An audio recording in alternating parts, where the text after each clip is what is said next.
남편 이원수가 자주 만나는 남자의 정체가 심상치 않았거든요. 이원수가 뻔질나게 만나던 사람의 정체는 이원수의 오촌 당숙이자 당시 영의정이었던 이기였습니다. 게다가 이기는요, 당대 최고 권력을 자랑하던 윤원형과 가까운 사이였습니다. 윤원형? 우리 함써니 의원 씨, 윤원형 어떤 사람이죠? 문정왕후의 남동생이자 명종의 삼촌이잖아요. 그 문정왕후의 뒤에서 권력을 사고팔기도 하면서 권세를 막 휘두른 인물입니다.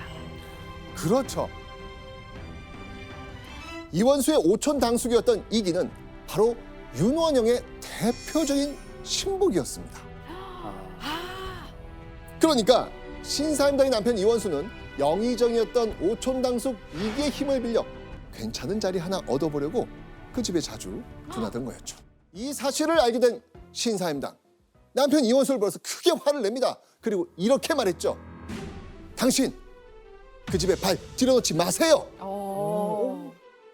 아니 근데 그 당시에는 윤원형에게 권력도 있었고 그냥 부탁해서 어떻게 보면 자리를 얻을 수 있는 건데 오히려 화낼 이유가 없지 않아요? 자, 보세요.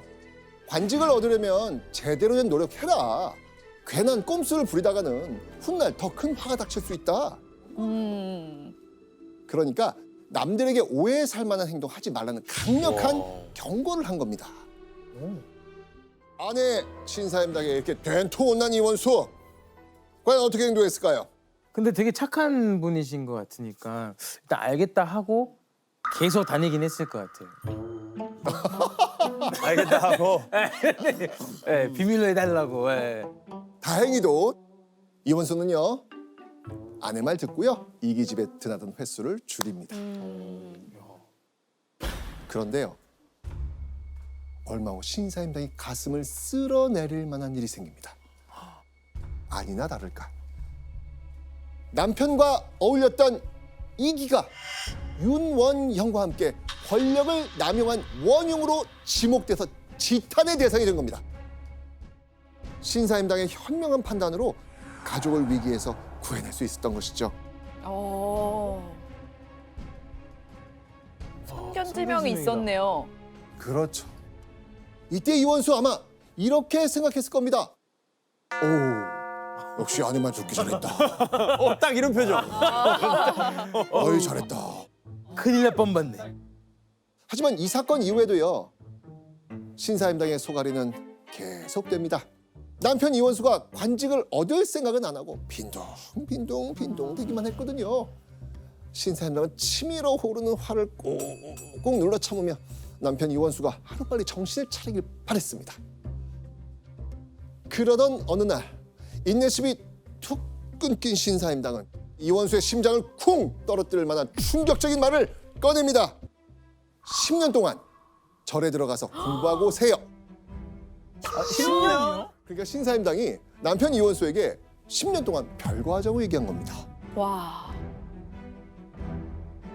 내일부터 과거 공부에 매진하십시오. 받은 조용한 남자가 있어요. 그리로 들어가시면 됩니다. 아니 그래도 놓으세요. 공부 열심히 하시는 게 절 정말 도와주시는 겁니다. 놀기 좋아하는 남편 이원수를 공부시키기 위한 신사임당의 특단의 조치였던 겁니다. 결국 이원수는 아내 신사임당의 말을 순순히 따르기로 합니다. 그런데 공부하라고 남편을 멀리 떠나보냈는데 원수 같은 남편 이원수가 허허, 이 시도 때도 없이 집으로 돌아오는 거예요. 역시. 이번엔 또 어찌 내려오신 겁니까? 아 그게 당신이 보고 싶어서 참을 수가 없어서 집으로 왔어. 기가 막힌 핑계를 대면서 자꾸만 집으로 돌아오는 거예요. 답답하다 이거는- 답답해. 이건 그러면 이게 아니잖아요. 아, 남편 이원수를 바라보는 이 신사임당의 속은 정말 바짝 타오르기만 했습니다. 신사임당은 어린아이 다루듯 그러시면 아니 됩니다. 올라가셔야지요. 남편은 어르고 달래서 다시 절에 보내기도 했지요. 그런데도 자꾸만 올라가면 남편 이원수는 다시 집으로 내려옵니다. 신사임당은 굳게 결심한 듯 남편 이원수에게 결국 위협적인 이런 말까지 합니다. 가위를 집어듭니다. 가위? 그리고 남편 이원수에게 이렇게 말합니다. 저는 이 가위로 머리를 자르고 여승이 되어 산으로 가든지 자결이라도 해서 내 일생을 마치는 편이 더 좋겠습니다. 본인이 그냥 본인이 들어가겠다고 얘기한 거예요. 그렇죠. 그렇죠. 그러니까 학업 제대로 하지 않으면 더 이상 가만 있지 않겠다라고 또 한 번 으름장을 놓은 겁니다. 오. 그렇다면 이원수 궁금합니다. 자, 이분의 반응은 뭐였을까요? 자, 이 신사임당의 강력한 협박이 통했던 것일까요? 이후 이원수는요, 학문 공부를 위해 절로 떠나서 열심히 공부했다고 합니다. 그런데 3년 후 오, 3년. 결국 이원수는 절에서 공부하는 걸 완전히 포기한 채 다시 집으로 돌아옵니다. 자, 이렇게 뭐 하나 진득하게 하지 못하는 이 남편을 보면서 신사임당의 마음은 다 들어갔을 겁니다. 교수님, 근데 신사임당이 남편에게 막 머리 자르고 비군이 된다는 이런 협박까지 했다는 게 정말 새로운 사실이거든요. 그러니까요. 원래 그런 이미지였나요? 지금 이 이야기는 강릉 지방의 전설로 전해져 내려오는 이야기예요. 하지만 이원수가 공부보다는 놀기를 좋아했던 점은 확실해요. 그러다 보니까 후대로 오면서 신사임당의 현명하고 똑부러진 이미지를 부각하기 위해서 구전된 이야기로 보고 있어요. 자, 이렇게 원수 같은 남편 이원수가 한없이 속을 썩이는 상황. 하지만 이런 상황 속에서도 신사임당의 화를 사귈 안식처가 있었죠. 그건 바로 그림. 그리는 거. 그리고 이맘때쯤 신사임당의 그림이 어찌나 대단했는지 신사임당의 입장에서는요, 무척이나 감격적인 찬사까지 듣게 되는데 신 씨의 산수는 절묘하여 평하는 이들이 안견에 다음 간다고 한다. 어찌 부녀자의 그림이라 하여 소홀히 여길 것이며 또 어찌 부녀자에게 합당한 일이 아니라고 나무랄 수 있으리요. 자, 여러분들 신사임당의 그림과 이 사랑에 빠진 결정적 이유가 뭐였죠? 그게 아마 몽유도원도 그때 뭐 안견 그렇습니다. 맞습니다. 바로 안견의 그림이었잖아요. 그러니까 신사임당이 자신의 롤 모델이었던 안견의 뒤를 이을 화가라는 정말 극찬을 받은 겁니다. 와. 드디어 신사임당이 비로소 조선에서 전무후무하게 누군가의 아내도 또 누군가의 엄마도 아닌 화가 신씨로 인정받은 겁니다. 자, 대단하다는 평가를 받은 신사임당의 또 다른 산수화. 와, 진짜 잘 와. 보였다. 신사임당이 그린 산수화가 어찌나 아름다운지 동시대에 살았던 학자이자 시인 소세항은 마치 신이 만들어낸 것처럼 그림이 살아 숨쉬는 것 같다라고 극찬을 남깁니다. 와. 자, 그리고요, 신사임당의 또 다른 대표작이 있습니다. 우와. 자, 바로 신사임당의 대표작으로 가장 유명한 초충도입니다. 안뜰에서 흔히 볼 수 있는 꽃과 채소 그리고 곤충들을 담아낸 겁니다. 와.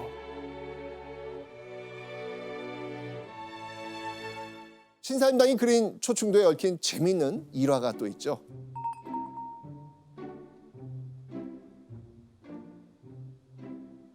이 초충도 풀벌레 그림을 선물 받은 한 선비가 그림을 볕에 쬐게 하려고 마당에 잠시 놓아두었다고 합니다.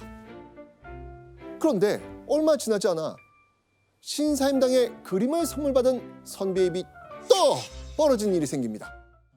어디선가 나타난 닭 한 마리가 이 신사임당의 그림으로 쪼르르 달려가서는 이 그림 속에 벌레를 마구 쪼기 시작하는 거예요. 에? 그러니까 신사임당의 그린 그림이 어찌나 절묘했는지 닭이 그림 속의 이 벌레를 진짜라고 착각을 한 겁니다. 와, 닭도 소화. 어느 정도였냐면 닭이 그림을 마구 쪼아대는 바람에 그만 종이에 구멍이 뻥 뚫리고 말았대요. 교수님, 이게 정말 가능한 일인가요? 실제로 닭이 조금 헷갈렸나 봐요. 놀랍게도 이 이야기는 조선 후기 문신인 송산기의 문집에 기록된 내용입니다. 물론 신사임당의 그림 실력을 돋보이게 하려고 과장된 부분이 있기도 하지만 신사임당의 그림 실력이 정교했다는 것을 우리가 충분히 알 수 있는 그런 부분이라고 생각합니다. 네. 우리가 지금 봐도 충분히 알 수 있어요. 그렇죠. 네.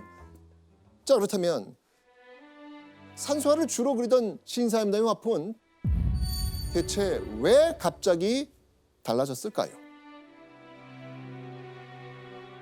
왜냐하면 신사임당이 38살이 되던 1541년 결혼한 지 20여 년 만에 연로한 시어머니를 모시기 위해 한양으로 올라가게 되거든요. 한양으로. 어디에서? 강릉에서 한양. 그러다 보니까 거대한 자연 경관 대신 일상에서 보기 쉽고 친근한 소재를 그린 거죠. 자, 그러니까 신사임당은 집안일과 육아를 하면서도 결코 붓을 손에서 놓지 않았던 것이죠. 자, 그리고요. 그림 말고도 신사임당에 큰 위로가 되는 존재가 있었죠. 바로 자식들. 자, 여러분들 신사임당의 자녀들 중 우리가 잘 아는 인물이 있습니다. 누구? 율곡이. 율곡이. 맞습니다. 바로 네. 율곡이. 조선시대에 손꼽히는 대학자이자 정치가였던 율곡이는 무려 13살에 처음으로 과거에 급제했을 정도로 똑똑한 수지였습니다. 심지어 율곡이는요. 조선의 전무후무한 타이틀을 갖고 있습니다. 바로 구도 장원. 신사임당의 아들 율곡이는요. 과거 시험에 한 번도 아닌 무려 9번이나 급제를 합니다. 아니 근데 한 번 붙으면 네. 이제 관직에 나간 거잖아요. 아, 과거 시험은 단계가 있어요. 소과가 있고 대과가 있지 않습니까? 그리고 소과, 대과 안에도 단계가 있어요, 시험이. 그런 시험을 9번을 본 거예요. 그런데 그 9번 시험 모두 다 장원 1등한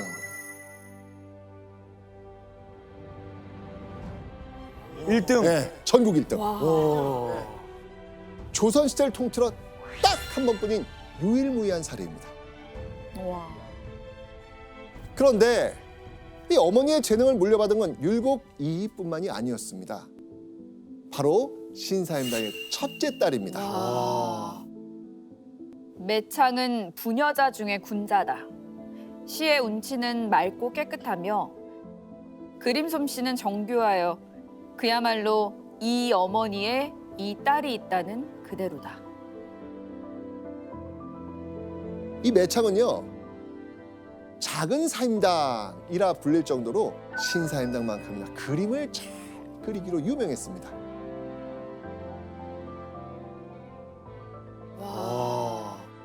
교수님, 그러면 자식들이 다 잘 됐잖아요. 혹시 신사임당만의 특별한 교육법이 있나요? 아마도 신사임당 집에서는 글 읽는 소리나 먹 깎는 소리가 아마 끊이지 않았을 거라고 생각을 해요. 조선 후기 문신인 김진규의 글을 보면 율곡이 어렸을 적에 형제들이 부모와 같이 그림을 그렸다라는 글이 전하거든요. 이런 글로 아마 추측해 보면 신사임당 스스로 먼저 글을 읽고 그림을 그리고 이런 모범적인 모습을 보이지 않았나. 일찍부터 영특하기로 소문난 율곡이 그리고 학문과 서화에 특출났던 매창까지 신사임당의 자녀들은 고된 한양 생활의 위로이자 자랑이었습니다.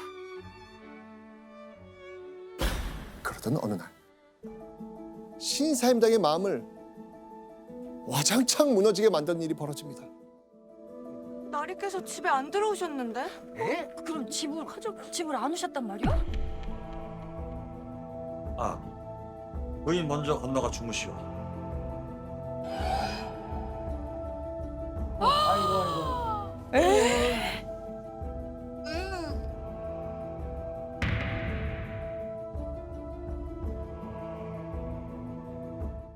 이원수와 정분이 난 그 여인의 이름은 권 씨. 심지어 신사임당의 첫째 아들 이선과 나이가 비슷한 어린 여자였습니다. 아이고. 여기서 끝이 아닙니다.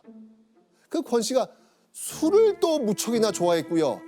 게다가 성격도 굉장히 포악했다는 겁니다. 남편 이원수가 이런 여자와 바람이 난 거예요.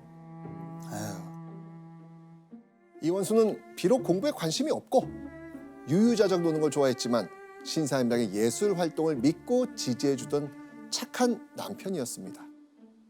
그런 남편에게 다른 여자가 생겼다.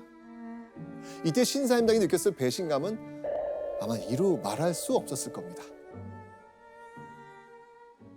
게다가요, 1550년 신사임당의 남편 이원수가 집을 나가는 일이 생깁니다. 이원수가 50살이 되던 해에 한강을 관리하는 수은 판관 자리에 오르게 된 겁니다. 그러니까 한강에서 배로 실어 나르는 물건을 관리, 감독하는 일을 하게 된 거죠. 그러면은 그 과거 급제했다는 거예요? 아니었습니다. 이원수는요, 음서 제도로 관직을 얻은 겁니다. 과거가 아니라 음서 제도. 쉽게 얘기하면 좋은 집안, 그 배경으로 내려주는 관직이었다는 이야기죠. 자, 이후 이원수는요, 집과 지방을 오가며 가족들과 떨어져 지내야 했습니다. 남편 이원수가 일을 하기 위해 집을 비우고 신사임당은 홀로 외롭게 집안 살림과 아이들 양육을 책임져야 했죠. 결국 이 무렵부터 신사임당의 건강이 조금씩 안 좋아지기 시작합니다. 아이고야. 그리고요, 신사임당은요, 남편 이원수를 다급하게 부릅니다.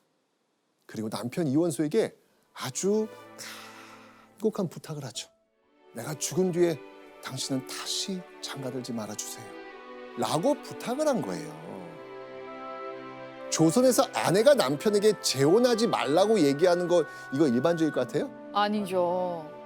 대부분의 조선 여인들은요, 이거 사실은 머릿속에 그 생각 자체가 없을 거예요. 보통 조선시대 여성들은 삼종지 도를 따르는 것이 기본이었거든요. 그러니까 집안의 남자에게 순종하며 사는 게 조선시대 여성의 덕목이었다는 것이죠.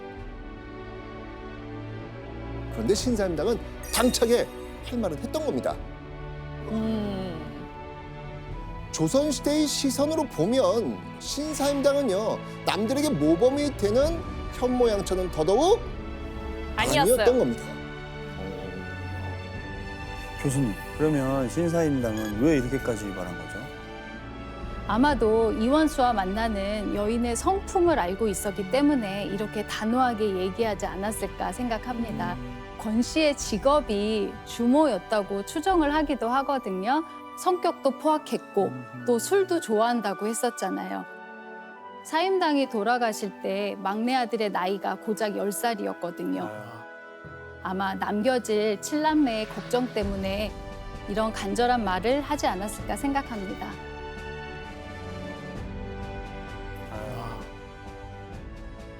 자, 그런데 이 신사임당의 간곡한 부탁을 들은 남편 이원수는 여기에 대해서 뭐라고 말을 했을까요?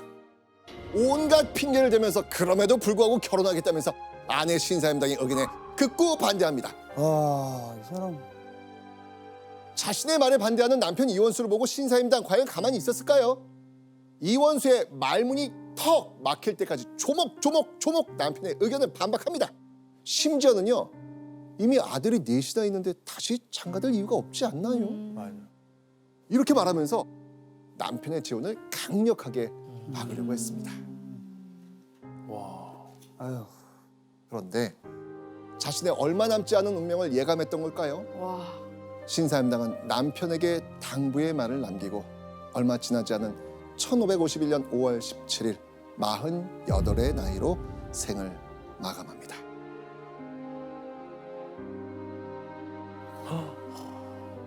자, 그렇다면 남편 이원수는 유언이나 다름없는 신사임당의 간곡한 부탁, 이거 어떻게 했을까요? 이원수는요, 신사임당이 죽고 얼마 지나지 않아 정분이 난 그 여인 권 씨를 드디어 첩으로 들입니다. 심지어는 아이들이 있는 집으로 데려와 함께 살기까지 합니다. 최악이다, 최악이다. 아유. 사실 양반과 남자가 첩을 들이는 건 뭐 조선시대 예법에 어긋나는 행위는 아닙니다. 하지만 아내를 잃고 얼마 지나지 않아 첩을 들인 아버지 이원수를 바라보는 그 자식들의 심정은 또 어떻겠습니까?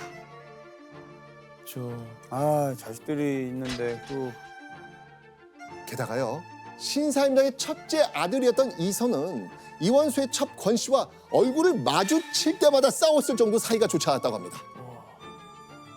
게다가요, 또 다른 아들 율곡이는 애정을 담아서 가족들의 삶에 대해 긴 글을 참 많이 남겼거든요. 그런데 율곡이가 애정 어린 글을 남기지 않은 사람이 있습니다. 바로 아버지 이원수였습니다. 어머니 신사임당이 돌아가신 뒤 남긴 글에 아버지를 짧게 언급한 것 외에는 그 어느 곳에서도 아버지와 관련된 글을 찾아볼 수 없습니다. 신사임당이 사망하고 10년이 지난 1561년 신사임당의 남편 이원수 역시 세상을 떠나고 맙니다. 자, 그런데 신사임당이 사망하고 108년의 시간이 지난 1659년 잊힐 줄 알았던 신사임당의 이름이 다시 조선에 널리 알려지는 일이 생깁니다. 바로 누군가가 쓴 글 때문이었습니다. 사람의 손으로 그렸다고는 믿을 수 없을 정도로 매우 자연스럽고 인력이 범할 수 없는 것이다.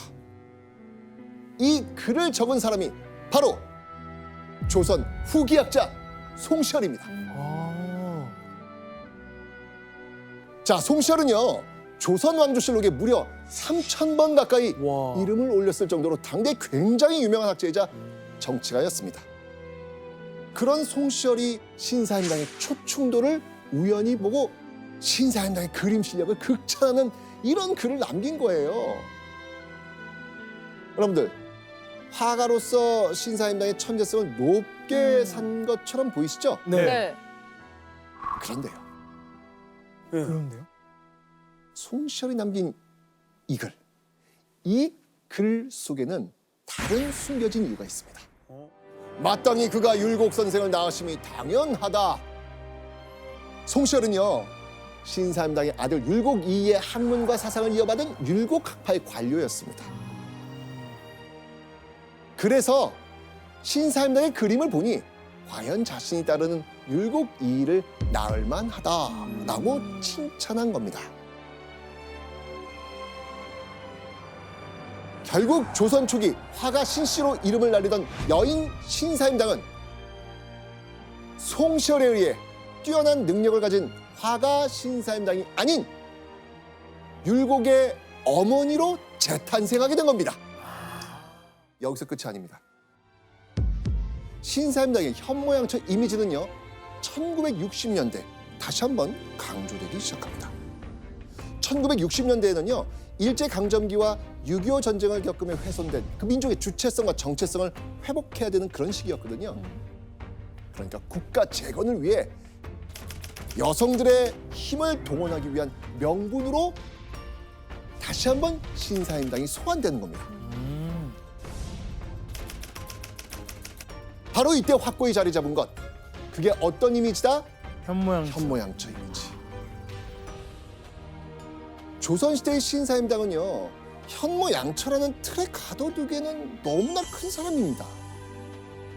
현모양처라는 색안경을 벗어버리면요, 여자가 자신의 꿈을 펼치기 어려운 조선시대에 당당히 예술 활동을 이어가면서 재능을 펼쳤던 한 예술가를 만나실 수 있는 겁니다. 여러분도 오늘 이야기를 통해서 신사임당을 좀 새로운 시선으로 바라보시기를 바랍니다.